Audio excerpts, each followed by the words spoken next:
Teman-teman semua, jadi sekarang kita akan membahas mengenai modulus elastisitas. Nah, ini sudah kita singgung di materi sebelumnya gitu ya. Jadi apa tuh modulus elastisitas? Jadi ketika kita melihat grafik tegangan-tegangan, kita bisa melihat bahwa ada bagian di sini, bagian antara grafik tegangan-tegangan yang membentuk persamaan garis lurus, yaitu di sini gitu ya, di daerah elastis. Nah, di sini persamaannya itu adalah persamaan garis lurus Y sama dengan mx atau sigma sama dengan lambda E, di mana lambda itu adalah gradiennya. Ingat bahwa pada daerah elastis itu adalah daerah di mana hukum Hooke berlaku gitu ya. Jadi kita bisa merumuskan hukum Hooke dalam suku tegangan dan regangan. Kalau sebelumnya kita tuliskan hukum Hooke itu dalam suku gaya dengan pertambahan panjang gitu ya. Nah, kalau ini dalam suku tegangan dan tegangan gitu. Nah, lambda itu apa? Lambda itu adalah gradien dari daerah elastis ini yang disebut sebagai modulus elastisitas gitu. Nah, jadi kalau kita tinjau di sini ada dua pegas. Ya, sebenarnya ini adalah satu pegas gitu ya, satu pegas yang ditarik dengan gaya kemudian bertambah panjang dengan pertambahan panjang delta L sama dengan X. Nah, di mana di sini memenuhi hukum Hooke bahwa F sama dengan K delta L.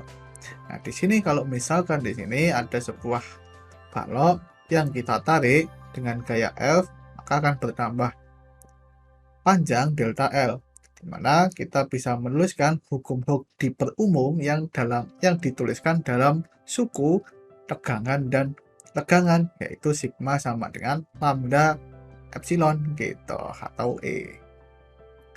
Nah, konstanta pegas itu hanya bergantung pada jenis pegas. Artinya modulus elastisitas itu hanya bergantung pada jenis benda.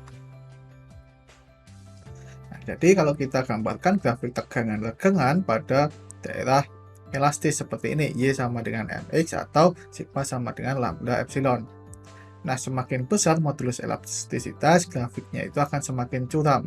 Jadi, semakin besar modulus elastisitas itu kan berarti semakin besar juga gradiennya gitu ya. Jadi grafiknya itu akan semakin curam. Nah, artinya semakin susah untuk mengubah bentuk benda. Begitu pula kalau semakin kecil modulus elastisitas, maka grafiknya itu akan semakin landai. Artinya akan semakin mudah untuk mengubah bentuk benda. Jadi dengan tegangan yang kecil, maka tegangannya itu akan semakin besar gitu ya. Nah, dengan demikian kita bisa simpulkan bahwa modulus elastisitas itu menunjukkan ukuran atau ketahanan benda untuk mengalami deformasi elastis. Nah, jadi kita miliki beberapa jenis dari modulus elastisitas. Yang pertama itu adalah modulus Young. Modulus Young itu adalah ketahanan terhadap tarikan dan dorongan. Jadi kalau misalkan di sini ada kotak yang ditarik dengan gaya F atau didorong. Kemudian ada modulus geser, itu adalah ketahanan terhadap geseran. Jadi kalau misalkan dari atas di sini itu digeser, maka dia akan menyimpang gitu ya. Kemudian ada modulus bulk, itu ketahanan terhadap kompresi atau tekanan, tapi tekanannya beda. Kalau di sini, yang di sini tekanan itu berupa dorongan gitu ya, pada satu arah.